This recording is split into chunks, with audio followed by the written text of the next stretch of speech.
तो बच्चों आज हम आपके लिए लेकर के आए हैं पीरियोडिक टेबल चैप्टर का लेक्चर, और इस लेक्चर में हमें फिनिश करना है उस टॉपिक को जो टॉपिक हमने कल छोड़ा था, मतलब कि परमाणु और आयनिक त्रिज्या। इसके बारे में हमको आज पूरा फिनिश करना है और बचे हुए समय में हम आयनन ऊर्जा की बात करेंगे। बेटा किसकी बात करेंगे? आयनन ऊर्जा की, आयोनाइजेशन एंथैल्पी की बात करेंगे। ठीक है, चलो तो कुछ क्वेश्चंस भी करने थे, लेकिन पहले हम चैप्टर मतलब टॉपिक फिनिश करेंगे उसके बाद। तो बच्चों मैंने आपको, चलो पहले हम थोड़ा सा रिवाइज कर लेते हैं पिछली क्लासेस में हमने क्या पढ़ा था। पिछली क्लास में हमने पढ़ा था बेटा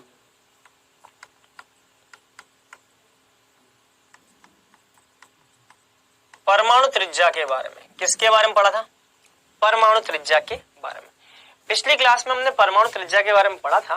मैंने आपसे ये बात बोली थी कि नाभिक से बाहरी कक्षा जो भी है, जैसे मान लो ये बाहरी कक्षा, नाभिक से बाहरी कक्षा जिसमें इलेक्ट्रॉन उपस्थित है वहां तक की दूरी, ये होती है परमाणु की त्रिज्या। ये मैंने आपको बताया था।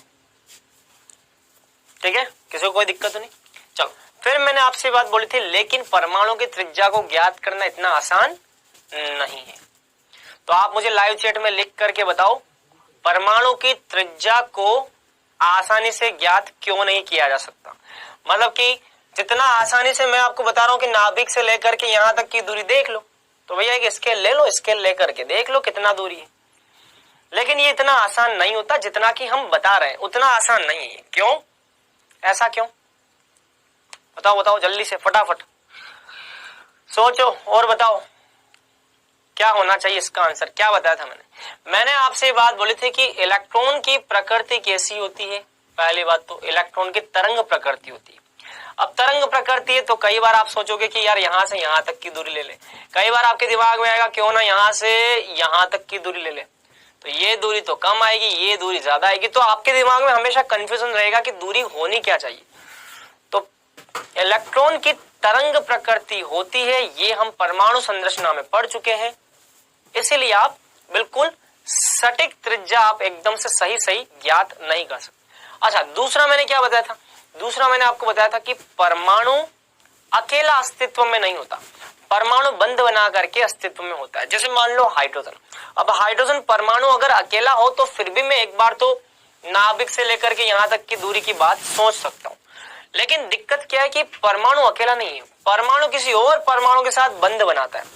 अब वो अगर बंध बनाएगा तो सीधी सी बात है आप परमाणु त्रिज्या को एग्जैक्ट बिल्कुल सही 100% ज्ञात नहीं कर सकते। तो अब इस पूरी समस्या का सुलझान करने के लिए, अब हमने क्या किया, इसके लिए 4 मेथड निकाले हमने। क्या निकाले बेटा? 4 मेथड निकाले। पहला मेथड कौन सा था? सहसंयोजक त्रिज्या। दूसरा मेथड कौन सा है बेटा इसमें? धात्विक त्रिज्या। तीसरा मेथड कौन सा है बेटा इसमें? आयनिक त्रिज्या। और चौथा मेथड कौन सा है बेटा इसमें? वान डेर वाल त्रिज्या। ये हमने 4 मेथड निकाले हैं त्रिज्या को ज्ञात करने के। ठीक है, तो सबसे पहले सहसंयोजक त्रिज्या हमने कल पढ़ ली थी, धात्विक त्रिज्या भी हमने कल पढ़ी थी, आयनिक त्रिज्या भी हमने कल पढ़ी थी। केवल एक टॉपिक रह गया है वान डेर वाल त्रिज्या, तो ये हम पढ़ने वाले। तो यहां तक आप नोट कर लो, इससे आगे की बात अभी हम देखेंगे। नोट कर लो।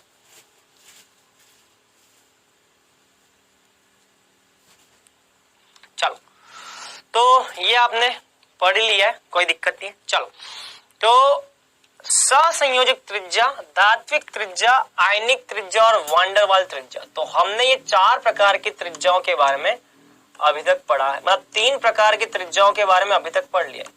सहसंयोजक के बारे में पढ़ लिया,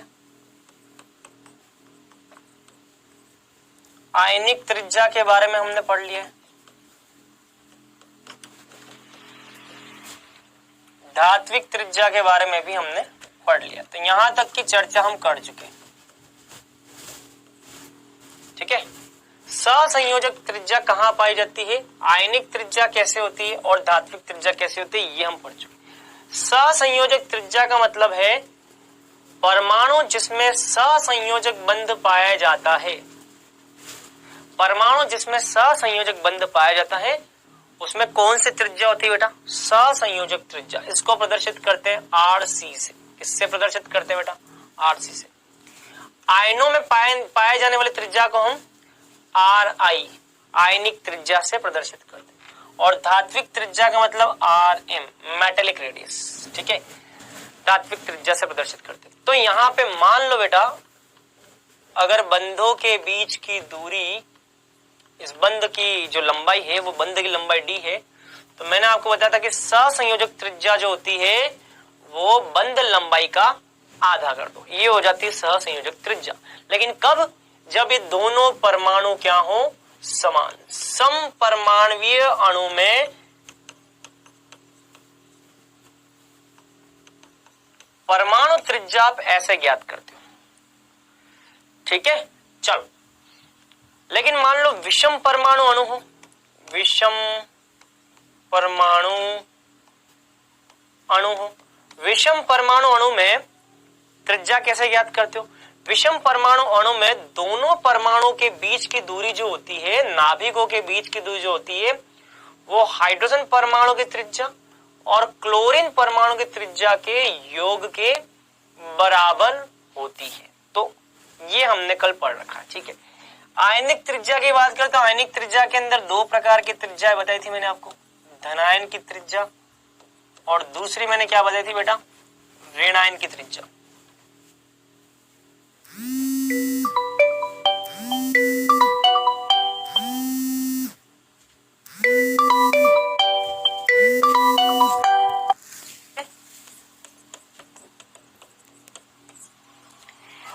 और कम होती है ऋणायन की त्रिज्या से। किसी परमाणु की त्रिज्या उसके ऋणायन की त्रिज्या से कम होती है, लेकिन उसके धनायन की त्रिज्या से ज्यादा होती है। ये मैं आपको बता चुका हूं। इसके अलावा मैंने आपको एक बात और बताई थी कि धनावेश जितना बढ़ता जाएगा, धनावेश जितना अधिक होगा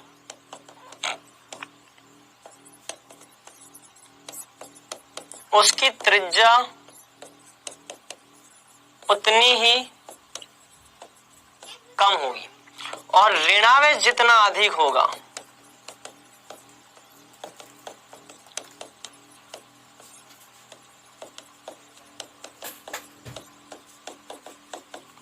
उसकी त्रिज्या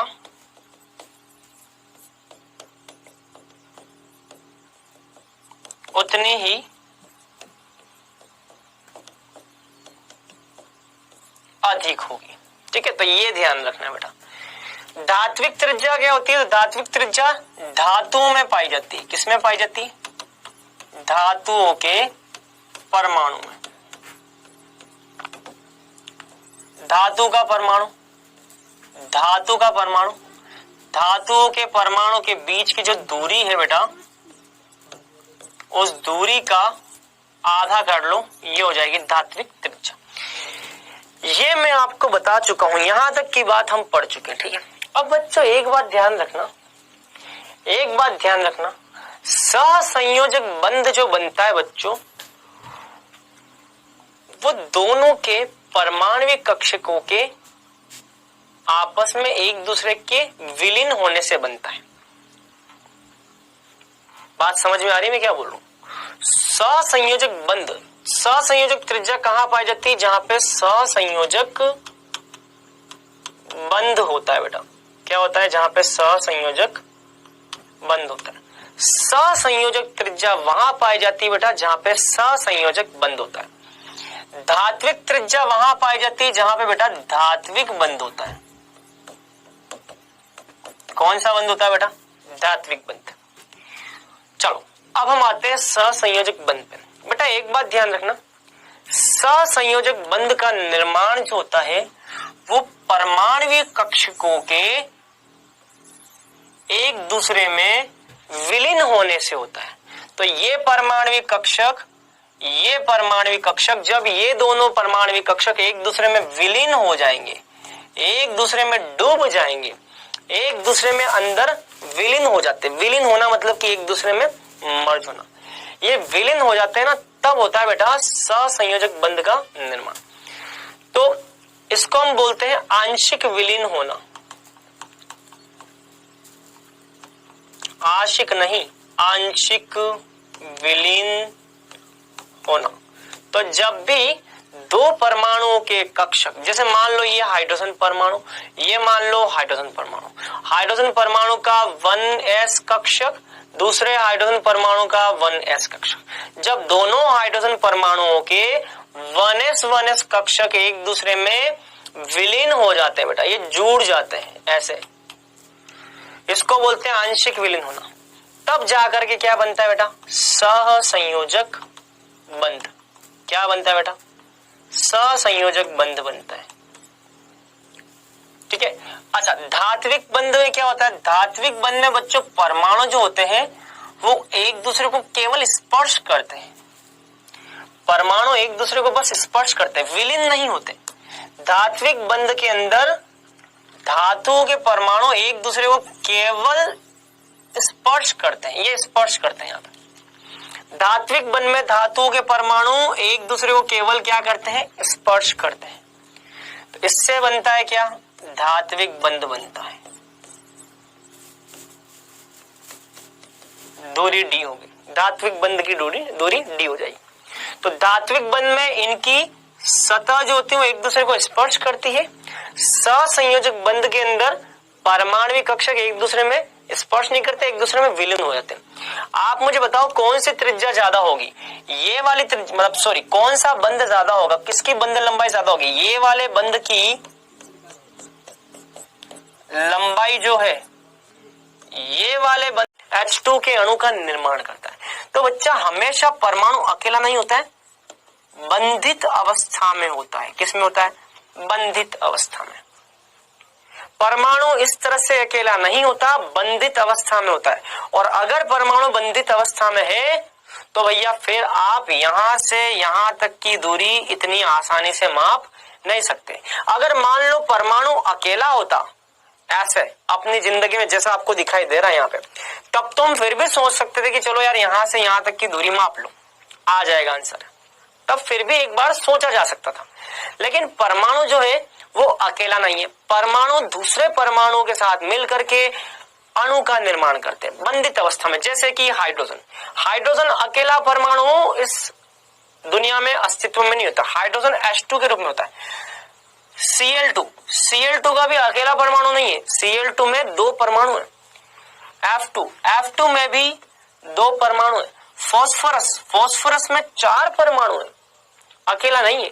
सल्फर में 8 परमाणु होते हैं, अकेला नहीं होता। कहने का मतलब इस दुनिया में परमाणु जो है वो अकेला अस्तित्व में नहीं होता। परमाणु सदैव बंध बनाते बेटा। हाइड्रोजन के बीच में यहाँ पे क्या होता है? यहाँ पे दोनों के बीच में बॉन्डिंग होती है, बंध होता है दोनों के बीच में, दोस्ती होती है दोनों के बीच में। ये दोनों एक दूसरे के बिना जी नहीं सकते, जीने नहीं दूंगा। ये बोलता है कि मैं अपने को तेरे बिना जीने नहीं दूंगा। ये दोनों एक दूसरे के बिना जी नहीं सकते। तो बंधित अवस्था में। अब जब दोनों अकेले नहीं है, परमाणु जब अकेला है ही नहीं, तो आप नाभिक से यहां तक की दूरी कैसे मेजर कर सकते? नहीं कर सकते। तो पहला कारण क्या है? पहला कारण है परमाणु अकेला अस्तित्व में नहीं होता। परमाणु अकेला अस्तित्व में नहीं होता। यह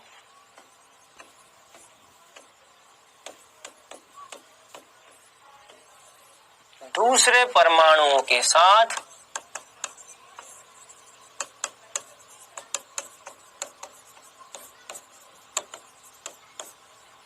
बंध बनाकर रहता है। ठीक है, चलो दूसरी बात, दूसरा कारण क्या है? और क्या कारण है कि आप आसानी से आप ज्ञात नहीं कर सकते? दूसरा कारण बहुत आसान है, जो कि आपने पढ़ रखा है। अगर बेटा आपको ध्यान हो तो परमाणु के अंदर इलेक्ट्रॉन जो होता है उसकी तरंग प्रकृति होती है। कितने बच्चों को याद है? इलेक्ट्रॉन ऐसे तरंगनुमा संरचना बना करके कक्षक में ऐसे चक्कर लगाता है, पता है ना। इलेक्ट्रॉन की प्रकृति जो होती है बेटा वो तरंगनुमा होती है। इलेक्ट्रॉन की प्रकृति कैसी होती? तरंगनुमा। तो इलेक्ट्रॉन ऐसे चक्कर लगाता है नाभिक में। इलेक्ट्रॉन नाभिक में ऐसे चक्कर लगाता है बेटा।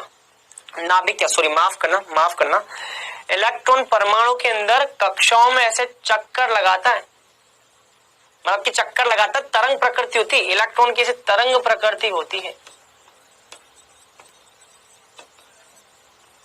इलेक्ट्रॉन की क्या प्रकृति होती है बेटा? तरंग प्रकृति। अब आप खुद सोचिए, इलेक्ट्रॉन कभी तो यहाँ पे है, कभी इलेक्ट्रॉन यहाँ बाहर है, फिर कभी इलेक्ट्रॉन यहाँ आ गया, फिर कभी इलेक्ट्रॉन यहाँ आ गया, यहाँ आ गया, यहाँ आ गया, यहाँ आ गया। अब आप सोचोगे कि यार इलेक्ट्रॉन कभी तो यहाँ पे, कभी यहाँ पे, कभी यहाँ पे, तो मैं करूं तो क्या करूं? मैं इलेक्ट्रॉन की नाभिक से यहां तक की दूरी लूं, या मैं यहां से यहां तक की दूरी लूं, या फिर मैं यहां से यहां तक की दूरी लूं, या फिर मैं यहां से यहां तक की दूरी लूं, या फिर मैं यहां, मतलब मैं दूरी कौन सी लूं? आप सोचोगे कि मैं दूरी कौन सी लूं?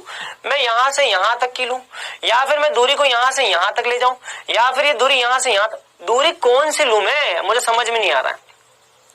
तो इसका मतलब इलेक्ट्रॉन की प्रकृति कैसी है? तरंग। इलेक्ट्रॉन की तरंग प्रकृति है, इसीलिए नाभिक से इलेक्ट्रॉन, बाहरी कक्षा जिसमें इलेक्ट्रॉन है वहां तक की दूरी मेजर करना, माप सकना आसान नहीं बेटा।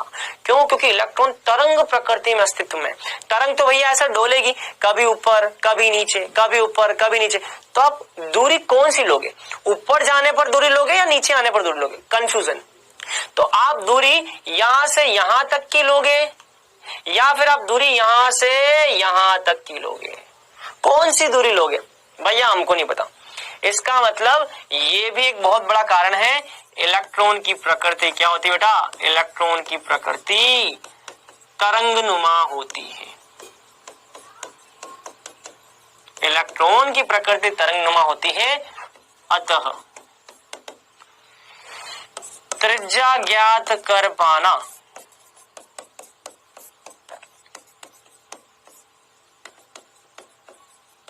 संभव नहीं, आसान नहीं होता। त्रिज्या ज्ञात कर पाना आसान नहीं होता।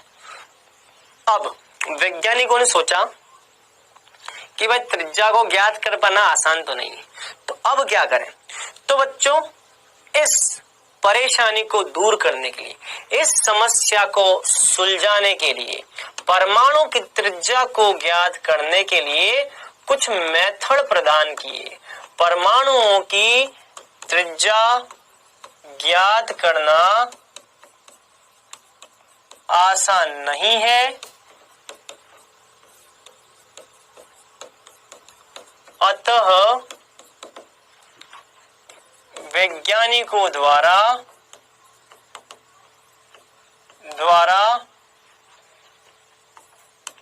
इसे आसान करने के लिए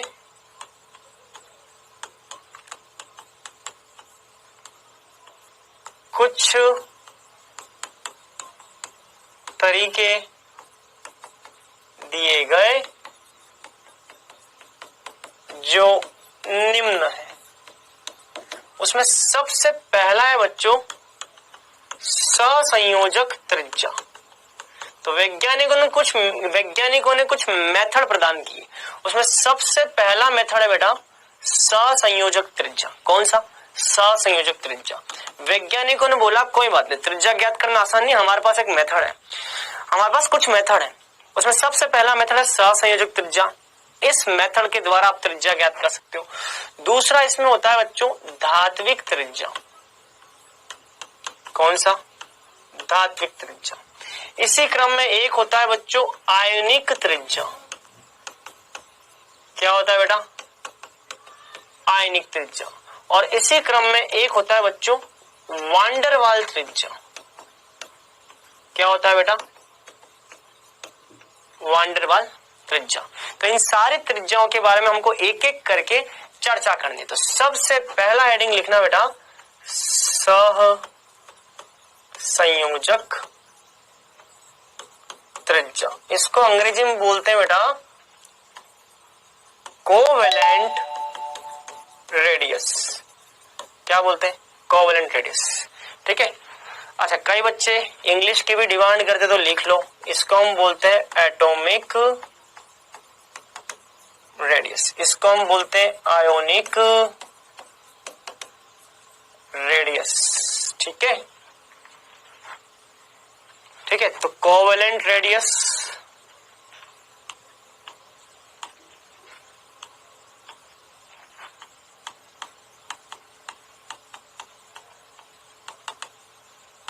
इसको हम बोलते हैं मेटेलिक रेडियस, इसको हम बोलते हैं आयोनिक रेडियस, और इसको हम बोलते हैं वांडरवाल रेडियस।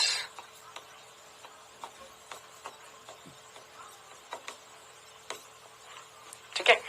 तो इसमें सबसे पहले हमें पढ़ना है बेटा कोवेलेंट रेडियस के बारे में। किसके बारे में पढ़ना है?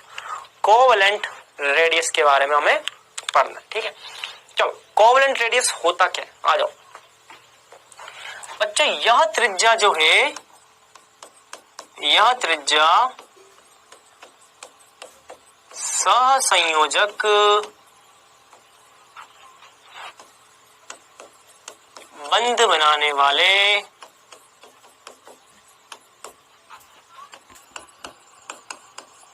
परमाणुओं में पाई जाती है। यह त्रिज्या जो है वो सहसंयोजक बंध बनाने वाले परमाणुओं में पाई जाती है। यह त्रिज्या किसमें पाई जाती है बेटा? सहसंयोजक बंध बनाने वाले परमाणुओं में पाई जाती है। अब हमारे दिमाग में क्वेश्चन आएगा, ये क्या बीमारी है? ये तो हमने कभी पढ़ा नहीं। चलो तो अब हम देखते हैं सहसंयोजक बंध क्या होता है।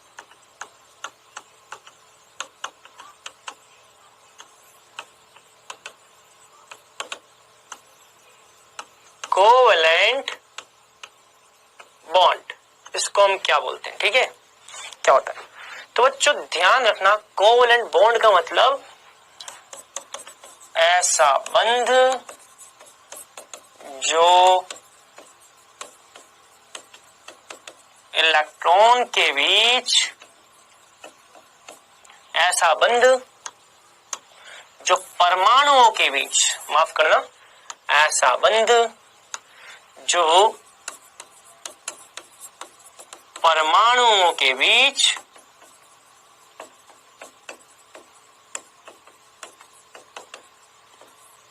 इलेक्ट्रॉन की साझेदारी से बनता है। ठीक है, सहसंयोजक बंध का मतलब है बच्चों ऐसा बंध जो परमाणु के बीच इलेक्ट्रॉन की साझेदारी से बनता है। अब ये क्या है, चलो इसको हम समझते हैं।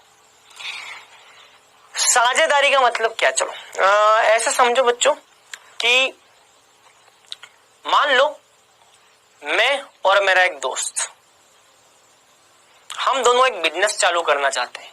हम दोनों कपड़ों का बिजनेस स्टार्ट कर रहे हैं। किसका बिजनेस स्टार्ट करें बेटा? कपड़ों का। मान लो मैं और मेरा एक दोस्त, हम दोनों कपड़ों का बिजनेस स्टार्ट कर रहे हैं। अब हम दोनों अगर कपड़ों का बिजनेस स्टार्ट करेंगे तो हमने सोचा कि भैया बिजनेस स्टार्ट करने के लिए पैसे की जरूरत है, रुपयों की जरूरत है, मनी चाहिए। तो मैंने बोला कि चल 1 लाख रुपया मैं, 5 लाख, चलो 1 लाख से काम नहीं चले, 5 लाख रुपया मैं डालता हूं, तो भी 5 लाख रुपया बिजनेस में लगा दे।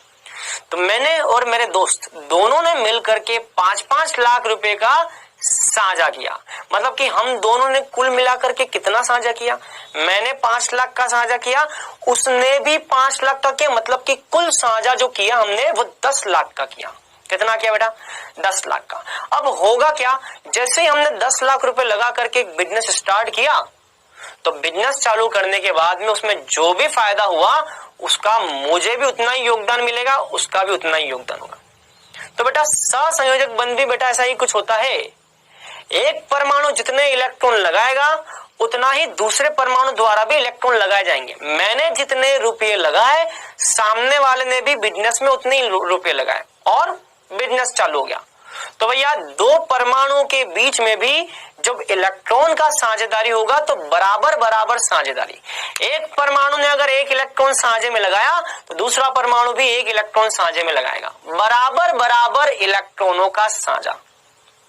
जब भी ऐसा कोई बंध बनेगा तो उसको हम बोलते हैं बेटा सहसंयोजक बंध। तो सहसंयोजक बंध जो बनता है बेटा वो हमेशा बराबरी के इलेक्ट्रॉनों का साझेदारी होने से बनता है। मान लो कोई परमाणु ए और बी है, चलो मान लो ये परमाणु ए, ये परमाणु बी। इस बी ने भी यहाँ पे एक इलेक्ट्रॉन दिया बीच में, इस ए ने भी यहाँ पे क्या दिया, एक इलेक्ट्रॉन। इन दोनों के बीच में एक डील हुई है, इन दोनों के बीच में एक बिजनेस के लिए एक डील हुई है। बी ने बोला कि चल मैं अपने एक इलेक्ट्रॉन को दे रहा हूं, तो ए ने बोला चल मैं भी अपने एक इलेक्ट्रॉन को दे रहा हूं। मतलब कि इन दोनों के बीच में बराबरी के इलेक्ट्रॉन का क्या हुआ, साझा। मतलब कि दो इलेक्ट्रॉन कुल मिलाकर के साझा कर रहे हैं। अब इस बिजनेस से होने वाला फायदा इसको है, ए को है, तो इस बिजनेस से होने वाला फायदा बी को भी है। 5 लाख रुपए मैंने लगाए, 5 लाख रुपए मेरे दोस्त ने लगाए, तो बिजनेस में टोटल हो गए 10 लाख। उस 10 लाख रुपए लगाने के बाद में जो फायदा होगा वो फायदा मेरे दोस्त का भी है और मेरा भी है। इन दोनों के बीच में एक बिजनेस चालू हो रहा है। इस बिजनेस में ए ने एक इलेक्ट्रॉन लगाया तो बी ने भी एक इलेक्ट्रॉन लगाया, बराबर बराबर इलेक्ट्रॉन। अब 2 इलेक्ट्रॉन लगाने के बाद इससे जो फायदा होगा वो फायदा ए का भी है, तो ये फायदा बी का भी। तो बच्चों ध्यान रखना, सहसंयोजक बंध का मतलब होता है ऐसा बंध जो परमाणुओं के बीच इलेक्ट्रॉन की बराबर साझेदारी से बनता है। तो ऐसा बंध जो परमाणु के बीच इलेक्ट्रॉन की बराबरी की साझेदारी से, इलेक्ट्रॉन की बराबरी की साझेदारी से बनता है। तो ए ने एक इलेक्ट्रॉन लगाया तो बी ने भी एक इलेक्ट्रॉन लगाया। मान लो ए ने 2 इलेक्ट्रॉन लगाया तो बी भी कितना लगाएगा, ये लो मैं भी 2 इलेक्ट्रॉन लगाऊंगा। मान लो ए ने 3 इलेक्ट्रॉन लगा दिए बिजनेस में, तो बी भी कितने इलेक्ट्रॉन लगाएगा, 3 इलेक्ट्रॉन लगाएगा। तो ये बच्चों साझेदारी हो गई बराबरी की। रिश्ता हमेशा यहाँ पे किसका होगा, बराबरी वालों का रिश्ता होगा। तो रिश्ता हमेशा बराबरी वालों में होता है। बेटा ये बराबरी की साझेदारी, एक इलेक्ट्रॉन, 2 इलेक्ट्रॉन बराबरी की साझेदारी, 3 इलेक्ट्रॉन बराबरी की साझेदारी। तो बच्चों ध्यान रखना, ऐसा बंध जो परमाणु के बीच इलेक्ट्रॉन की बराबरी की साझेदारी से बनता है। मतलब कि यहाँ बनने वाला ये जो बंध है बेटा, इसको हम क्या बोलते हैं, सहसंयोजक बंध। क्या बोलते हैं बेटा, सहसंयोजक बंध। इसको हम क्या बोलते हैं, सहसंयोजक बंध। इसको भी हम क्या बोलते हैं, सहसंयोजक बंध। क्या बोलते हैं बेटा, सहसंयोजक बंध। तो बच्चों सहसंयोजक त्रिज्या जो होती है बेटा वो सहसंयोजक बंध बनाने वाले परमाणुओं में पाई जाती है। मतलब कि जो परमाणु सहसंयोजक बंध का निर्माण करेंगे उनमें पाए जाने वाली त्रिज्या को हम क्या बोलते हैं बेटा, सहसंयोजक त्रिज्या। मतलब कि ए परमाणु और बी परमाणु, ए परमाणु और बी परमाणु, इन दोनों के बीच में, ए परमाणु और बी परमाणु, यार ये सही बन नहीं रहा है, एक बार मैं बना लेता हूं।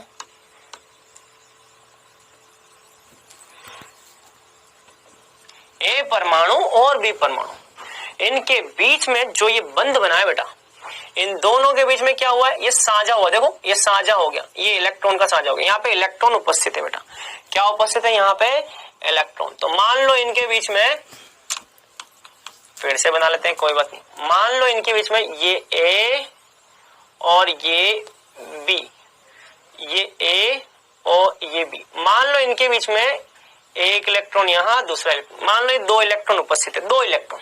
कितने इलेक्ट्रॉन है यहाँ पे, मान लो इन दोनों के बीच में यहाँ पे कितने हैं, 2 इलेक्ट्रॉन का साझा हुआ, ठीक, साझा हो रहा है। तो भैया अब इस बंध को हम क्या बोलते हैं, इन दोनों के बीच में ये जो बंध बना है इसको हम बोलते हैं बेटा क्या, सहसंयोजक बंध। क्या बोलते हैं? सहसंयोजक बंध। तो इस सहसंयोजक बंध में पाए जाने वाली परमाणु के त्रिज्या को हम क्या बोलते हैं? सहसंयोजक त्रिज्या। तो अब बच्चों सहसंयोजक त्रिज्या को हम कैसे फाइंड आउट करेंगे? अब हमें क्या करना है बच्चों, ये जो दोनों परमाणुओं के बीच की दूरी है, दोनों परमाणुओं के बीच की दूरी जो d है, इस दूरी का हम कर लेते हैं आधा। तो सहसंयोजक त्रिज्या के लिए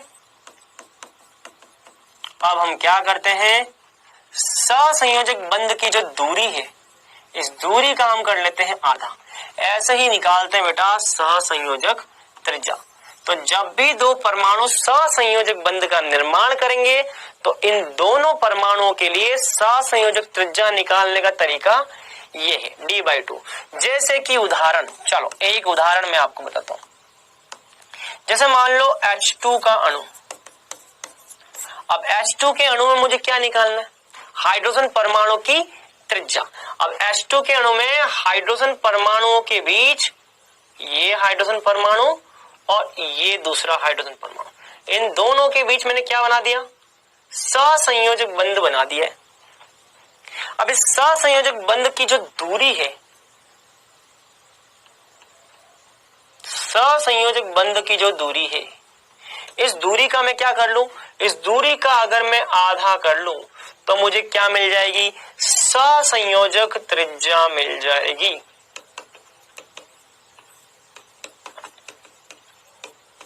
क्या लिखते हैं इसको? Covalent radius. इस कोवेलेंट रेडियस को शॉर्ट में हम आरसी भी लिखते हैं बेटा, ठीक है? क्या लिखते हैं? आरसी। आरसी मतलब कि कोवेलेंट रेडियस। तो ये मिल गई हमको कोवेलेंट रेडियस, ये मिल गई हमको कोवेलेंट रेडियस। अब आपके दिमाग में क्वेश्चन आएगा, सर हमको कैसे पता चलेगा कि दो परमाणु के बीच सहसंयोजक बंध कब बनेगा? तो बेटा एक बात ध्यान रखना, सहसंयोजक बंध पहचानने का तरीका एक बहुत ही सिंपल सा है। सहसंयोजक बंध को पहचानने का बहुत सिंपल सा तरीका है। पहचानने का तरीका है, ध्यान रखना, अधातुओं के बीच सहसंयोजक बंध बनता है। अधातुओं के बीच क्या बनता है बेटा? सहसंयोजक बंध बनता है। अधातु के परमाणुओं के बीच, अधातु के परमाणु के बीच सहसंयोजक बंध बनता है। जैसे कि यहां देखो, हाइड्रोजन के दो परमाणु, हाइड्रोजन क्या है? हाइड्रोजन एक अधातु है। तो हाइड्रोजन परमाणुओं के बीच में जो बंध बनेगा उसको हम क्या बोलेंगे? सहसंयोजक बंध। क्योंकि हाइड्रोजन परमाणु क्या है? हाइड्रोजन एक अधातु है। तो अधातु के परमाणु के बीच में बनने वाला बंध सहसंयोजक बंध होता है। चलो एक उदाहरण और देखते हैं। अगला उदाहरण, जैसे मान लो मैंने लिखा HCl। अब HCl में हाइड्रोजन भी अधातु है और क्लोरीन भी क्या है बेटा? क्लोरीन भी अधातु है। तो अधातु के परमाणु के बीच बनने वाला बंध क्या हो जाएगा बेटा? यहाँ पे सहसंयोजक बंध। क्या हो जाएगा? सहसंयोजक बंध। सहसंयोजक बंध में पाए जाने वाली त्रिज्या क्या हो जाएगी? सहसंयोजक त्रिज्या।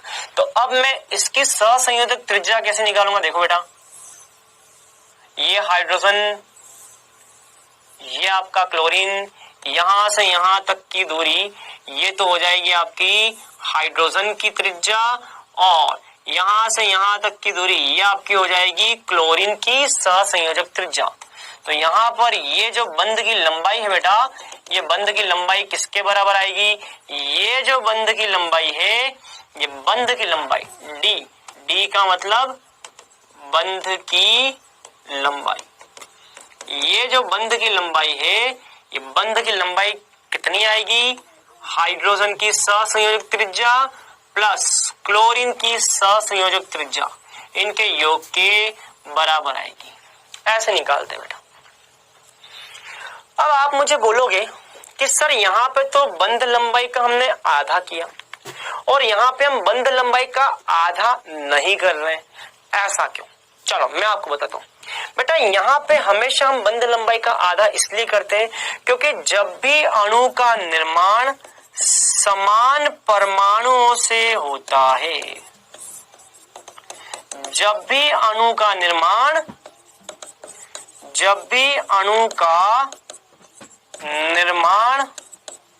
समान परमाणुओं से होता है, तब सहसंयोजक त्रिज्या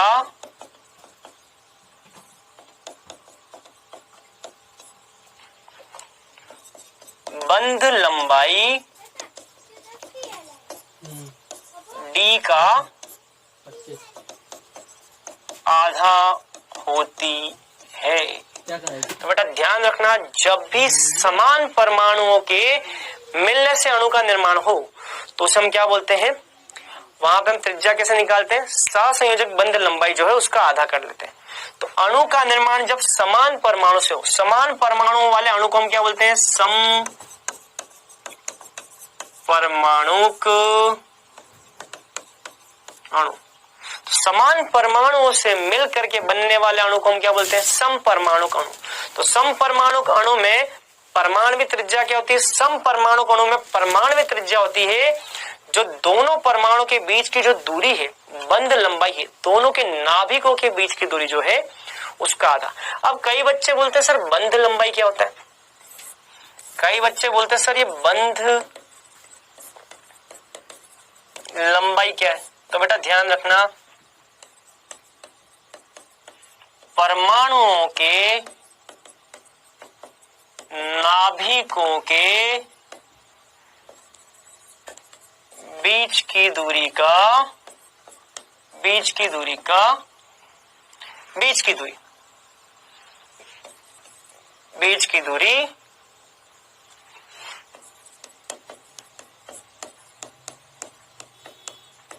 बंध लंबाई कहलाती है। तो बंध लंबाई का मतलब क्या है, परमाणुओं के नाभिकों के बीच की दूरी। तो परमाणुओं के क्या है, परमाणु का नाभिक, ये क्या है, परमाणु का नाभिक। परमाणुओं के नाभिकों के बीच की दूरी जो है इसी को हम क्या बोलते हैं बेटा, बंध लंबाई। तो यही कहलाती है बंध लंबाई डी। तो बंध लंबाई डी मतलब कि क्या, नाभिकों के बीच की दूरी। नाभिकों के बीच की दूरी जो है उसका आधा कर दो। कब, जब सम परमाणु अणु है, जब अणु का निर्माण समान परमाणु से हो तो वहां पे सहसंयोजक त्रिज्या कैसे निकालते हैं, बंध लंबाई का आधा कर दो। और जब परमाणु समान ना हो, विषम परमाणुक अणु हो, जब विषम परमाणुक अणु आपको दिया गया हो, विषम परमाणु का मतलब क्या होता है, विषम परमाणु का मतलब होता है, बताओ किसी को अगर समझ में आ रहा हो तो बताओ, विषम परमाणु अणु का मतलब क्या है, ऐसा अणु जिसका निर्माण दो भिन्न तत्वों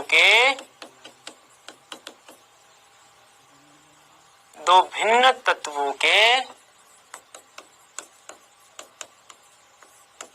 परमाणु से होता है। ऐसा अणु जिसका निर्माण दो भिन्न तत्वों के परमाणु से होता है। जैसे कि यहाँ देखो, यहाँ पे हाइड्रोजन परमाणु कौन से तत्व का है, हाइड्रोजन तत्व का। और क्लोरीन परमाणु कौन से तत्व का है, क्लोरीन तत्व का।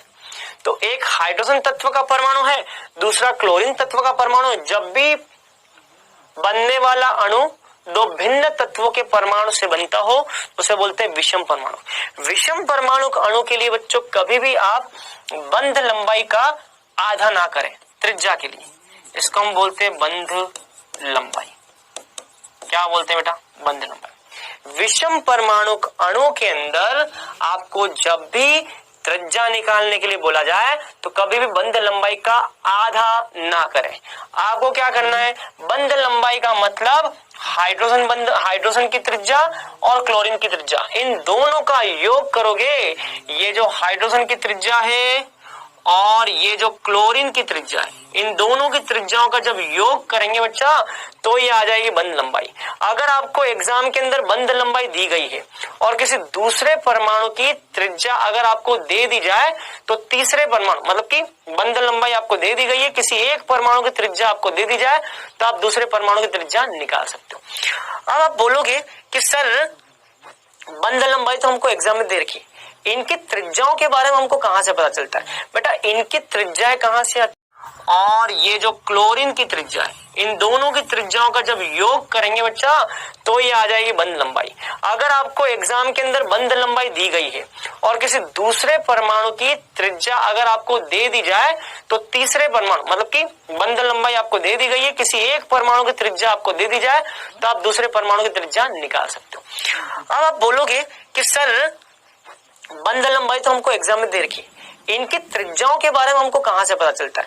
बेटा इनकी त्रिज्याएं कहां से आती हैं? हाइड्रोजन की जो त्रिज्या होती है ना बेटा, हाइड्रोजन की त्रिज्या यहां से ज्ञात होती है। जैसे मान लो ये हाइड्रोजन है, यहां से आप हाइड्रोजन की त्रिज्या ज्ञात कर सकते हो। जैसे हाइड्रोजन अणु के द्वारा हाइड्रोजन की त्रिज्या ज्ञात की है, वैसे ही क्लोरीन अणु के द्वारा क्लोरीन की त्रिज्या ज्ञात कर सकते हो। तो बेटा यहाँ पे जो बंध लंबाई जो होती है वो हाइड्रोजन की त्रिज्या और क्लोरीन की त्रिज्या का योग होती है। और बस अगर आपको किसी एक की त्रिज्या पता है तो इस बंध की बंध लंबाई ज्ञात होने पर दूसरे की त्रिज्या आप ज्ञात कर सकते हो। इस तरीके से हम सहसंयोजक त्रिज्या ज्ञात करते हैं। तो ध्यान रहे, एक बात ध्यान रहे यहाँ पे, विषम परमाणुक अणु में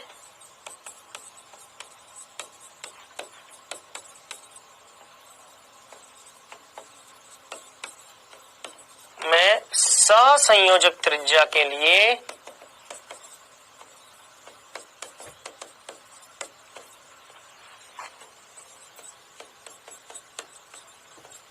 बंध लंबाई का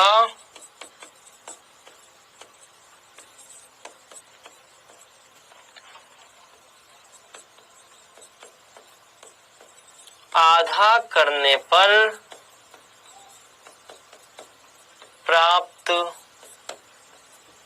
नहीं होती।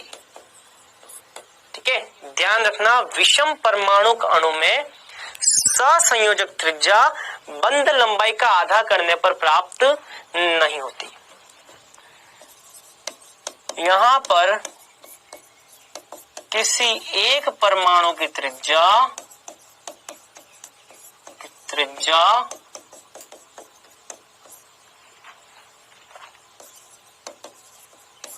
बंध लंबाई तथा दूसरे परमाणु की त्रिज्या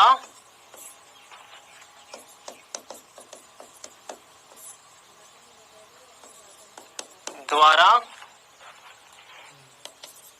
ज्ञात की जाती है।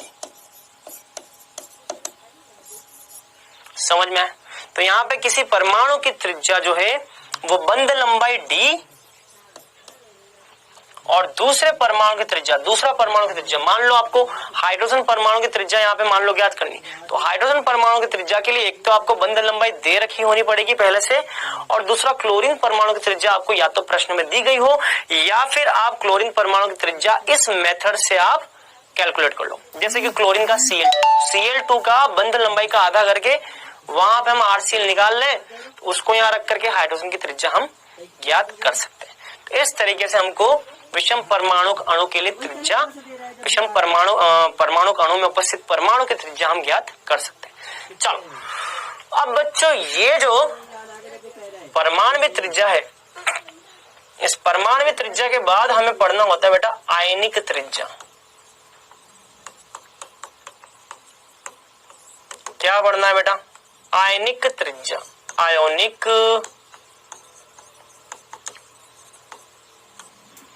रेडियस। क्या पढ़ना है बेटा? Ionic radius. चलो, आयनिक रेडियस मतलब कि किसी भी धनायन या ऋणायन की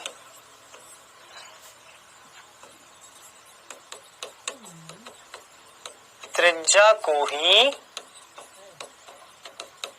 आयोनिक त्रिज्या कहते हैं। ठीक है, किसी भी धनायन या ऋणायन की त्रिज्या को हम क्या बोलते हैं बेटा? आयनिक त्रिज्या बोलते हैं। बेटा आयन जो होते हैं ये आयन दो प्रकार के होते हैं। आयन जो होते हैं ये आयन दो प्रकार के होते हैं। एक होता है धनायन, एक होता है बेटा ऋणायन। बात करूं मैं पहले धनायन की, तो धनायन कैसे बनता है बच्चों? किसी भी परमाणु से, या मान लो मैं किसी परमाणु का नाम ले लेता हूं, जैसे मान लो सोडियम। सोडियम से जैसे ही आप एक इलेक्ट्रॉन निकालोगे तो क्या बन जाएगा बेटा? धनायन बन जाएगा। और ऋणायन कब बनता है? किसी भी परमाणु में एक इलेक्ट्रॉन प्रवेश करवाओगे तो ऋणायन बन जाएगा। तो ऋणायन कब बनता है? जब परमाणु में इलेक्ट्रॉन एंटर करेगा। और धनायन कब बनता है? जब परमाणु से इलेक्ट्रॉन निकलेगा। जब भी इलेक्ट्रॉन का परमाणु द्वारा त्याग किया जाएगा तो धनायन बनता है। जब भी परमाणु द्वारा इलेक्ट्रॉन ग्रहण किया जाएगा तो ऋणायन बनता है। तो धनायन कब बनता है? जब परमाणु इलेक्ट्रॉन का कोई कुछ ना कहते तो खुश हूं। त्याग करता है, जब परमाणु इलेक्ट्रॉन का त्याग करता है। और ऋणायन कब बनता है? जब परमाणु इलेक्ट्रॉन ग्रहण करता है। चलो बहुत अच्छी बात है। अब मुझे बताओ कि सोडियम परमाणु के पास कितने इलेक्ट्रॉन होते हैं? 2, 8, 1। इसका विन्यास क्या बेटा? 2, 8, 1। इसने अपनी बाहरी कक्षा से क्या निकाल दिया? एक इलेक्ट्रॉन निकाल दिया। जैसे ये एक इलेक्ट्रॉन का त्याग करेगा इसका विन्यास क्या हो जाएगा? 2, 8 हो जाएगा। इसकी बात करते हैं, इसका विन्यास क्या होता है? 2, 8, 7। बहुत बढ़िया।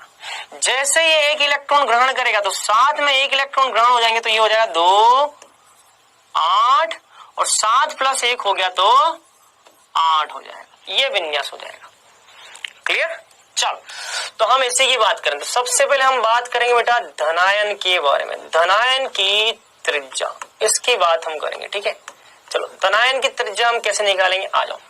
तो भैया ये है आपका धनायन, सोडियम से बनने वाला धनायन। पहली कक्षा,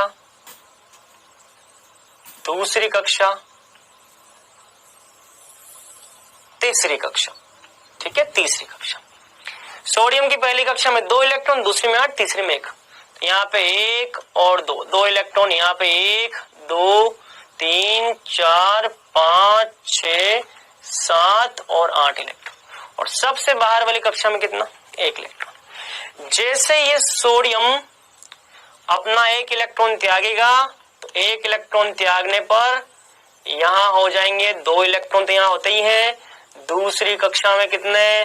दूसरी कक्षा में 1, 2, 3, 4, 5, 6, 7, 8 इलेक्ट्रॉन होते हैं। और 1 इलेक्ट्रॉन यहां से निकल जाएगा तो अब केवल 2 कक्षाएं रह जाएंगी। तो देखो ये है सोडियम का परमाणु, इसका विन्यास क्या है? अंदर की कक्षा में 2, उसके बाद 8, उसके बाद 1। और जैसे सोडियम परमाणु 1 इलेक्ट्रॉन का त्याग करेगा तो अब यहाँ पे विन्यास क्या हो गया? ये हो गया सोडियम धनायन। अंदर की कक्षा में 2 इलेक्ट्रॉन और बाहर की कक्षा में कितने? 8 इलेक्ट्रॉन रह जाएंगे। कितने रह जाएंगे? 8 इलेक्ट्रॉन रह जाएंगे। अब मुझे आप सभी ये बताओ कि मुझे ये बताओ कि इस परमाणु की त्रिज्या ज्यादा है या इस धनायन की त्रिज्या ज्यादा है? देखिए यहाँ पे नाभिक से तीसरी कक्षा की दूरी, नाभिक पहली, दूसरी, तीसरी कक्षा की दूरी, नाभिक से तीसरी कक्षा की दूरी, और यहाँ पे नाभिक से पहली और दूसरी कक्षा की दूरी। आप मुझे बताओ नाभिक से तीसरी कक्षा की दूरी ज्यादा है या नाभिक से दूसरी कक्षा की दूरी ज्यादा है? बताओ फटाफट, कौन सी दूरी ज्यादा है? नाभिक से दूसरी कक्षा की या नाभिक से तीसरी कक्षा की? सीधी सी बात है, माफ करना, नाभिक से तीसरी कक्षा की या नाभिक से दूसरी कक्षा की? सीधी सी बात है, नाभिक से तीसरी कक्षा की दूरी ज्यादा है, मतलब कि सोडियम परमाणु की त्रिज्या सोडियम धनायन से क्या होती है, ज्यादा। इसका मतलब निष्कर्ष क्या निकला बेटा, इसका मतलब निष्कर्ष निकला परमाणु की त्रिज्या जो होती है वो उसके धनायन से क्या होती है, ज्यादा। परमाणु की त्रिज्या उसके धनायन से ज्यादा होती है। परमाणु की त्रिज्या उसके धनायन की त्रिज्या से ज्यादा होती है। परमाणु की त्रिज्या उसके धनायन की त्रिज्या से ज्यादा होती है। चलो अब बात करेंगे बच्चों कुछ और। बच्चों एक चीज मुझे और बताना, दोनों में से प्रभावी नाभिकीय आवेश कहां ज्यादा है? दोनों में से किसका जेड इफेक्टिव ज्यादा है?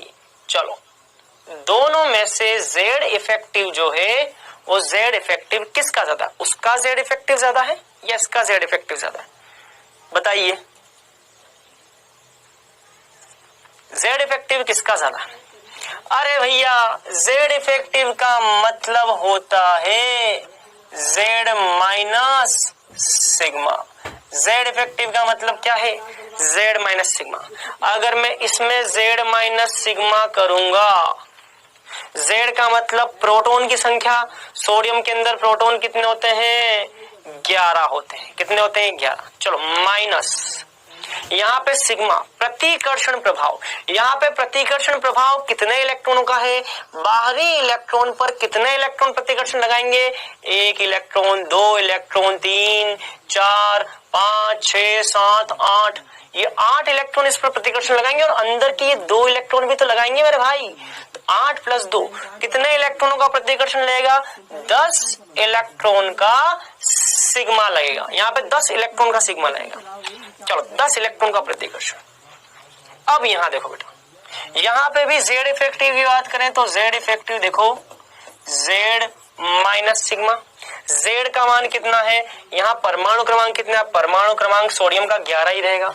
लेकिन यहाँ पे जो सिग्मा लगेगा, नाभिक से बाहरी कक्षा के इस इलेक्ट्रॉन के ऊपर जो प्रभावी नाभिक आवेश लगेगा, देखो इस इलेक्ट्रॉन पर प्रतिकर्षण बल किस किस का लगेगा, इसका प्रतिकर्षण, इसका प्रतिकर्षण, इसका प्रतिकर्षण, इसका प्रतिकर्षण। तो 1 2 3 4 5 6 7 8 9 इलेक्ट्रॉन का प्रतिकर्षण लगेगा। तो यहाँ पे 9 इलेक्ट्रॉन का प्रतिकर्षण मतलब कि सिग्मा लगेगा। अब आप मुझे बताओ 10 इलेक्ट्रॉन का प्रतिकर्षण ज्यादा होता है या 9 इलेक्ट्रॉन का प्रतिकर्षण ज्यादा होता है? 10 इलेक्ट्रॉन इसको बाहर भगा रहे, यहाँ पे अंदर की तरफ 10 से नीचे 10 इलेक्ट्रॉन इसको बाहर भगा रहे और यहाँ पे अंदर के केवल 9 इलेक्ट्रॉन इसको बाहर भगा रहे। कितने इलेक्ट्रॉन ज्यादा प्रतिकर्षण करेंगे, ज्यादा इलेक्ट्रॉन ज्यादा प्रतिकर्षण करेंगे कम?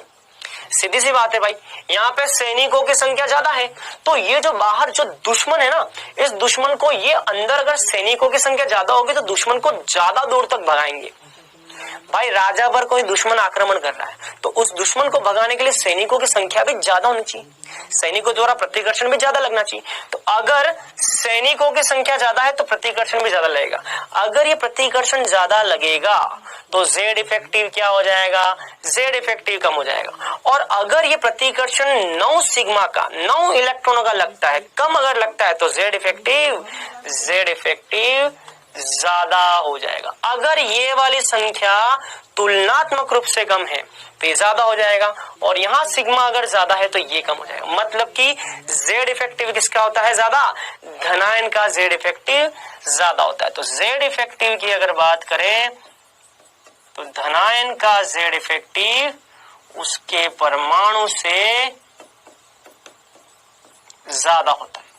ये ध्यान रखना बेटा, क्लियर? इस तरीके से तो हमें यदि बोला जाए कि परमाणु की त्रिज्या धनायन की त्रिज्या से ज्यादा क्यों है, क्योंकि परमाणु के लिए जेड इफेक्टिव का मान उसके धनायन से कम होता है। तो हम यहाँ क्या लिखेंगे,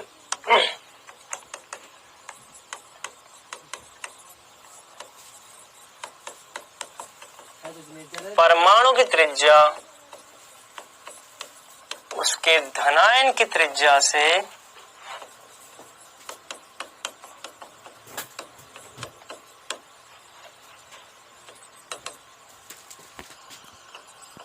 अधिक होती है क्योंकि परमाणु के लिए Z इफेक्टिव मान उसके धनायन से कम होता है। क्योंकि परमाणु के लिए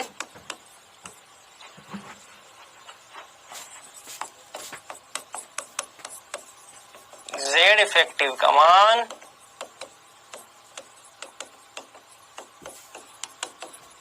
उसके धनायन से कम होता है। ये ध्यान रखना बच्चों, ठीक है। चलो अब हम बात करेंगे बेटा ऋणायन की त्रिज्या की। अब हम किसकी बात करेंगे? ऋणायन की त्रिज्या की। धनायन की त्रिज्या हो गई, अब ऋणायन की त्रिज्या की बात करेंगे। चलो ऋणायन की त्रिज्या की अगर हम बात करें तो देखो ऐसे समझो, चलो क्लोरीन का एग्जांपल लिया तो क्लोरीन एक इलेक्ट्रॉन ग्रहण करेगा तो क्या बनाएगा? Cl- बनाएगा। क्लोरीन का विन्यास क्या है? 2 8 7 और इसका विन्यास क्या है? 2 8 8। चलो इसकी बात करें तो इसका धनायन नाभिक, बाहरी कक्षा और बाहरी कक्षा, बहुत बढ़िया। इसकी बात करें तो नाभिक, बाहरी कक्षा और बाहरी कक्षा, सबसे बाहरी कक्षा। 2 8 7 इलेक्ट्रॉन, 2 1 2 3 4 5 6 7 8 और 7 इलेक्ट्रॉन, 1 2 3 4 5 6 7 इलेक्ट्रॉन। यहाँ पे 2 इलेक्ट्रॉन, 8 इलेक्ट्रॉन, 1 2 3 4 5 6 7 8 और यहाँ पे भी 8 इलेक्ट्रॉन, 3 4 5 6 7 8। अब बच्चों यहाँ पे हम देखते हैं, अच्छा एक चीज मुझे बताओ, जिसका Z इफेक्टिव ज्यादा होगा उसकी त्रिज्या क्या हो जाएगी? कम। देखो यहां से निष्कर्ष क्या निकला? परमाणु की त्रिज्या ज्यादा है। क्यों? क्योंकि उसका Z इफेक्टिव कम है। तो हम यहाँ पे क्या बोलेंगे? त्रिज्या जो है वो Z इफेक्टिव की क्या है? व्युत्क्रमानुपाती। त्रिज्या जो है वो Z इफेक्टिव की क्या है? व्युत्क्रमानुपाती। मतलब कि Z इफेक्टिव अगर ज्यादा होगा, देखो धनायन का Z इफेक्टिव ज्यादा है तो उसकी त्रिज्या क्या हो जाएगी? कम। तो धनायन का Z इफेक्टिव ज्यादा तो उसकी त्रिज्या कम हो जाएगी, त्रिज्या कम हो जाएगी। यही चीज हम यहाँ पर भी लगा सकते हैं। तो हमने अभी क्या पढ़ा कि त्रिज्या जो होती है वो Z इफेक्टिव की व्युत्क्रमानुपाती, यही पढ़ा ना। त्रिज्या Z इफेक्टिव की क्या है? व्युत्क्रमानुपाती। अगर Z इफेक्टिव ज्यादा है तो त्रिज्या क्या होगी बेटा? कम होगी। चलो यहाँ पे Z इफेक्टिव देखते हैं, Z माइनस सिग्मा। चलो Z माइनस सिग्मा बताओ, क्लोरीन के लिए Z का मान, परमाणु क्रमांक कितना होता है? क्लोरीन का परमाणु क्रमांक 17 होता है। माइनस यहाँ पे जो Z इफेक्टिव लगेगा, सॉरी माफ करना, क्लोरीन के लिए Z का मान कितना है? 17। यहाँ पे जो सिग्मा लगेगा वो कितने इलेक्ट्रॉनों के कारण लगेगा? चलो मान लो मुझे इस इलेक्ट्रॉन पर सिग्मा निकालना, इस इलेक्ट्रॉन पर सिग्मा निकालना, नाभिक द्वारा इस इलेक्ट्रॉन पर आकर्षण, इस इलेक्ट्रॉन पर मुझे सिग्मा निकालना। चलो इस इलेक्ट्रॉन पर प्रतिकर्षण कितने इलेक्ट्रॉन लगाएंगे? इस एक इलेक्ट्रॉन पर ये प्रतिकर्षण, ये प्रतिकर्षण, ये सारे अंदर के इलेक्ट्रॉन और ये इलेक्ट्रॉन इस पर क्या लगाएंगे? प्रतिकर्षण लगाएंगे। सब इस पर प्रतिकर्षण लगाएंगे। मतलब कि इस एक इलेक्ट्रॉन को छोड़ करके, बाहर के एक इलेक्ट्रॉन को छोड़ करके अंदर के सारे इलेक्ट्रॉन प्रतिकर्षण लगाएंगे। तो देखो ये 6 इलेक्ट्रॉन, 1 2 3 4 5 6, ये अंदर के 8 8 और 6 14, 14 और 2 ये अंदर के 2 16 इलेक्ट्रॉनों का प्रतिकर्षण, 16 इलेक्ट्रॉन का यहाँ पे सिग्मा लगता है। चलो इसकी बात करते हैं, यहाँ पे Z इफेक्टिव कितना है? Z minus sigma. यहाँ पे Z का मान कितना है? यहाँ पे Z का मान 17 माइनस, यहाँ पे Z का मान है 17। मतलब कि अगर मैं प्रतिकर्षण की बात करूं, जैसे मान लो इस इलेक्ट्रॉन पर, इस एक इलेक्ट्रॉन पर कितने अंदर के इलेक्ट्रॉन का प्रतिकर्षण लगता है? इस एक इलेक्ट्रॉन पर इसका प्रतिकर्षण, इसका प्रतिकर्षण, इसका 1 2 3 4 5 6 7 8 9 10 11 12 13 14 15 16 17, 17 इलेक्ट्रॉन का। तो भैया 17 है Z और 17 इलेक्ट्रॉन का क्या लगता है? सिग्मा लगता है। यहाँ पे सिग्मा 16 इलेक्ट्रॉन का है, यहाँ पे सिग्मा 17 इलेक्ट्रॉन का है। 17 इलेक्ट्रॉन का सिग्मा ज्यादा, यहाँ पे सिग्मा ज्यादा लगता है क्योंकि 17 इलेक्ट्रॉन का है। यहाँ पे सिग्मा कम है क्योंकि 16 इलेक्ट्रॉन का है। वहां पे सिग्मा ज्यादा है तो जेड इफेक्टिव क्या आएगा, जेड इफेक्टिव कम आएगा। सिग्मा का मान ज्यादा तो जेड इफेक्टिव का मान कम, सिग्मा का मान कम तो जेड इफेक्टिव का मान ज्यादा। यहाँ पे जेड इफेक्टिव का मान कम है, वहां जेड इफेक्टिव का मान ज्यादा है।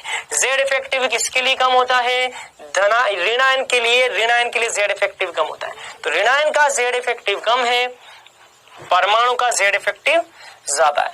तो बच्चों हमेशा ध्यान रखना, ऋण आयन की त्रिज्या जो होती है वो उसके परमाणु की त्रिज्या से ज्यादा होती है। ऋण आयन की त्रिज्या परमाणु की त्रिज्या से ज्यादा होती है। तो बच्चों इसका जेड इफेक्टिव कम है, अगर जेड इफेक्टिव ऋण आयन का कम होगा तो उसकी त्रिज्या क्या होगी, ज्यादा। तो इस ऋण आयन का जेड इफेक्टिव कम होता है, इस ऋण आयन का जेड इफेक्टिव कम होता है, जेड इफेक्टिव कम तो उसकी त्रिज्या ज्यादा, मतलब कि ऋण आयन की त्रिज्या परमाणु की त्रिज्या से ज्यादा होती है। तो यहाँ पे हम लिखेंगे ऋण आयन की त्रिज्या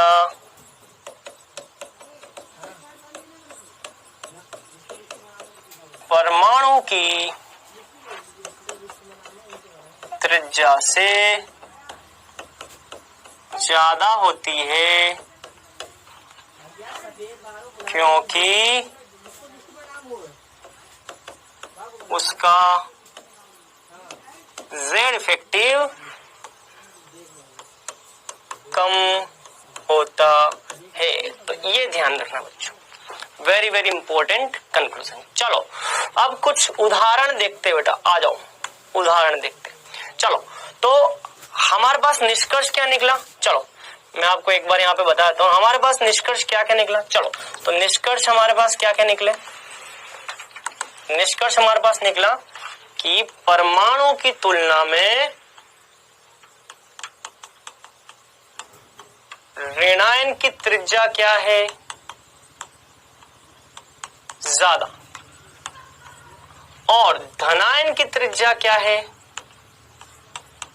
कम। देखो धनायन की त्रिज्या कम होती है, धनायन की त्रिज्या देखो, धनायन की त्रिज्या परमाणु की त्रिज्या की तुलना में धनायन कम होता है, और ऋणायन जो होता है, ऋणायन की त्रिज्या जो होती है वो ज्यादा होती है। तो ऋणायन की ज्यादा और धनायन की कम होती है। चलो तो इस पे आधारित हम कुछ उदाहरण देखते हैं, जैसे कि सोडियम और सोडियम प्लस, इन दोनों में से धनायन की त्रिज्या जो होगी वो कम होगी, परमाणु की ज्यादा होगी।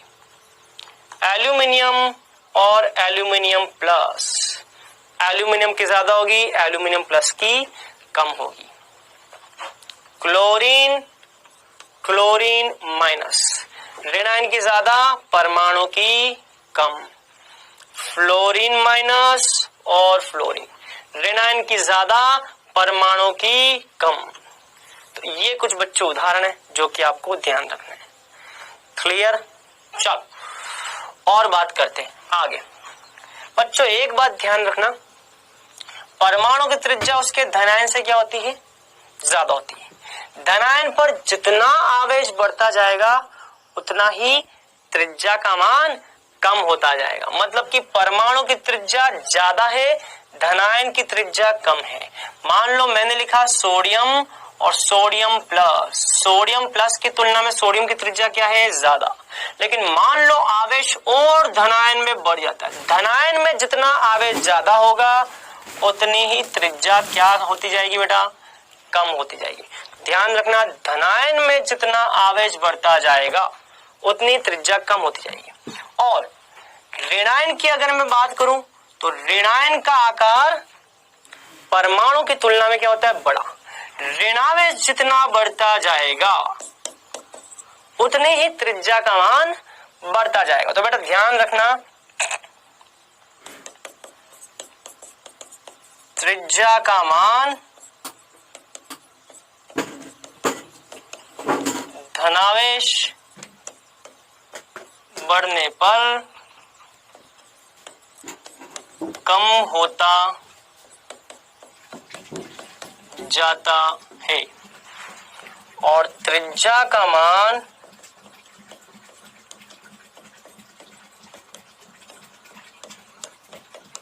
ऋणावेश बढ़ने पर बढ़ता जाता है। तो ये ध्यान रखना बच्चों, त्रिज्या का मान धनावेश बढ़ने पर कम होता जाता है और त्रिज्या का मान ऋणावेश बढ़ने पर बढ़ता जाता है। तो जैसे जैसे ऋणावेश बढ़ता जाएगा त्रिज्या का मान बढ़ता जाएगा और जैसे धनावेश बढ़ता जाएगा त्रिज्या का मान कम होता जाएगा। देखो लिखा है, क्लियर लिखा, देखो परमाणु की त्रिज्या की तुलना में धनायन की त्रिज्या कम है। अब परमाणु से धनावेश जितना बढ़ता जाएगा त्रिज्या कम होती जाएगी, जितना धनायन बढ़ता जाएगा, धनावेश जितना बढ़ता जाएगा त्रिज्या कम, ऋणावेश जितना बढ़ता जाएगा त्रिज्या ज्यादा। तो जितना बड़ा ऋणायन है जितना आवेश ज्यादा, बड़ा मतलब कि जितना आवेश के हिसाब से ऋणायन बड़ा है उतना ही त्रिज्या बढ़ती जाएगी, ये ध्यान रखना बेटा, ठीक है। चलो तो ये यहां पर है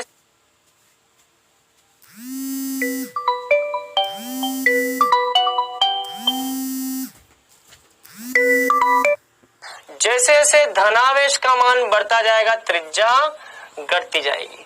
और बात करें अगर क्लोरीन की, तो क्लोरीन -3, क्लोरीन -2, क्लोरीन माइनस और क्लोरीन, तो ऋणावेश जितना बढ़ता जाएगा उतनी ही त्रिज्या बढ़ती जाएगी। तो ध्यान रखना, त्रिज्या जो है धनायन पर, त्रिज्या जो है वो धनायन पर आवेश की मात्रा के व्युत्क्रमानुपाती है।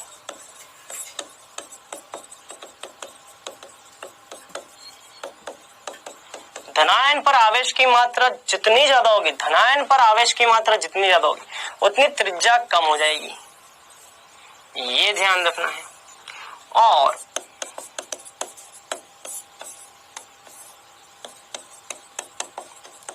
ऋणायन पर आवेश की मात्रा, उल्टा लिख दिया मैंने, इसको ऊपर लिखना पड़ेगा। और ऋणायन पर आवेश की मात्रा जितनी ज्यादा होगी उतनी त्रिज्या बढ़ती जाएगी। ये है बच्चों दो महत्वपूर्ण निष्कर्ष, वेरी वेरी इंपॉर्टेंट, इनको आप ध्यान जरूर रखना। तो आज हमने बच्चों क्या क्या पढ़ा? आज हमने परमाणु की त्रिज्या पढ़ा और आयनों की त्रिज्या के बारे में हमने आज स्टडी की। अब हमको अगला बेटा पढ़ना है, वो है धात्विक त्रिज्या। क्या पढ़ना है बेटा? धात्विक त्रिज्या। चलिए अगला हम पढ़ेंगे बेटा धात्विक त्रिज्या।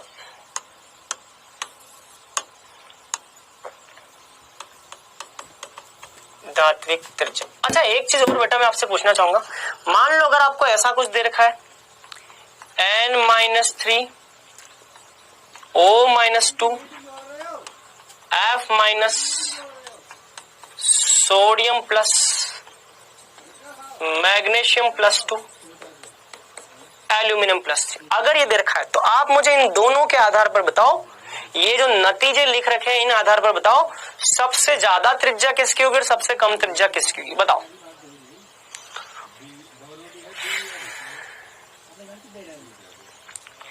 क्या लिखा है बेटा? ऋणायन पर आवेश की मात्रा जितनी ज्यादा होगी उतना त्रिज्या ज्यादा, ऋणायन पर आवेश की मात्रा जितनी ज्यादा होगी उतनी त्रिज्या ज्यादा, और धनायन पर आवेश की मात्रा जितनी ज्यादा होगी उतनी त्रिज्या क्या हो जाएगी? कम। तो सबसे कम त्रिज्या, ऐसे।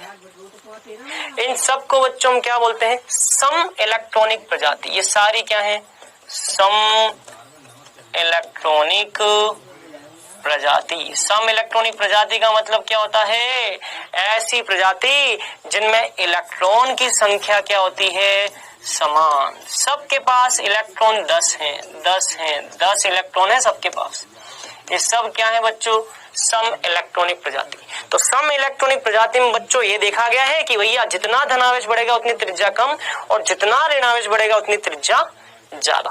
तो ये आ जाएगा बेटा त्रिज्या का क्रम सम इलेक्ट्रॉनिक प्रजाति के लिए। अब हमको अगला बेटा पढ़ना है मेटेलिक रेडियस। मेटेलिक रेडियस, ठीक है, ये हमको देखना है। मेटेलिक रेडियस बेटा कहाँ पाई जाती है? धात्विक त्रिज्या यह धातुओं के परमाणुओं में पाई जाती है। धातुओं के परमाणुओं में पाई जाती है। कहाँ पाई जाती है बेटा? धातुओं के परमाणु पाई जाती है, ठीक है।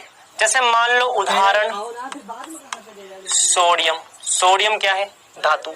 सोडियम धातु में जो त्रिज्या पाई जाती है उसको हम बोलते हैं धात्विक त्रिज्या। दूसरा क्या है? सिल्वर। सिल्वर धातु में जो त्रिज्या पाई जाती है उसको हम बोलते हैं धात्विक त्रिज्या। कॉपर। कॉपर एक धातु है, धातुओं के अंदर जो त्रिज्या होगी धात्विक त्रिज्या। जितने भी धातु हैं, मैग्नीशियम, लेड आदि आदि, धातुओं में पाए जाने वाली त्रिज्या जो होती है बेटा वो धात्विक त्रिज्या के नाम से जानी जाती है। तो धातु में पाए जाने वाली त्रिज्या, ये धातुओं के परमाणु में पाई जाती है, इसे धात्विक त्रिज्या कहते हैं, ठीक है, ये ध्यान रखना। क्लियर? तो धातुओं के परमाणु मतलब कि कैसे? जैसे मान लो सोडियम के दो परमाणु, चलो ये सोडियम के दो परमाणु, एक सोडियम का परमाणु यहाँ और दूसरा सोडियम का परमाणु यहाँ। सोडियम के परमाणु के बीच की जो दूरी है ये है बच्चा आपका धातुओं के बीच में बनने वाला बंध। तो ये बंध लंबाई इन दोनों की, ये है बंध लंबाई, ठीक है। तो परमाणुओं के बीच में पाए जाने वाली जो दूरी है ना, परमाणुओं के नाभिकों के बीच की जो दूरी है, धातुओं के परमाणु के नाभिकों के बीच की दूरी जो है ना, तो इस मेटेलिक रेडियस को बेटा RM से प्रदर्शित करते हैं। तो ये जो मेटेलिक रेडियस है ना बेटा, ये धातुओं के परमाणु के बीच की दूरी का आधा कर दो तो इसको हम बोलते हैं मेटेलिक रेडियस। तो मेटेलिक रेडियस का मतलब क्या होता है? धातुओं के परमाणु के बीच की दूरी का आधा ही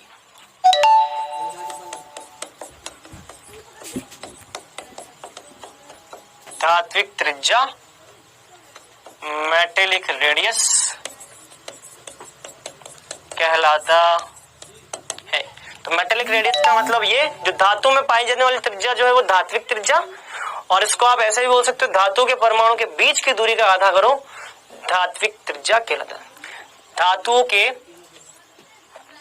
दो बंधित परमाणु, ऐसे लिखना बेटा, धातुओं के दो बंधित परमाणुओं के बीच की दूरी का आधा करो, वही बच्चों धात्विक त्रिज्या, ठीक है। तो ये बच्चों धात्विक त्रिज्या है। और भी कई बातें हैं जिसको हम अगली क्लास में देखेंगे। आइए क्विज पर आते हैं। तो क्विज का क्वेश्चन नंबर फर्स्ट आपकी स्क्रीन पर ये रहा। सहसंयोजक त्रिज्या क्या होती है? सहसंयोजक बंध की लंबाई का आधा, सहसंयोजक बंध की लंबाई का दोगुना, सहसंयोजक बंध की लंबाई के बराबर कोई नहीं।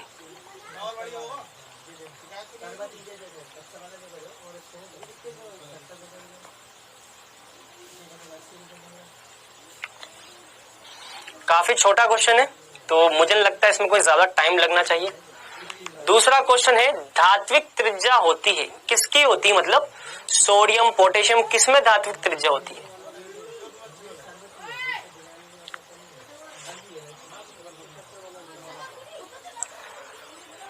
चलिए कर लिया होगा अब तक। तो सहसंयोजक त्रिज्या क्या है? कोवेलेंट रेडियस क्या है? सहसंयोजक बंध की दूरी का आधा, सहसंयोजक बंध की लंबाई का आधा, आंसर आ जाएगा ए। धात्विक त्रिज्या क्या है भाई? धातु क्या? सोडियम भी धातु है, पोटेशियम भी धातु, धातु के परमाणुओं के बीच में दूरी का दोनों, तो दोनों आ जाएगा।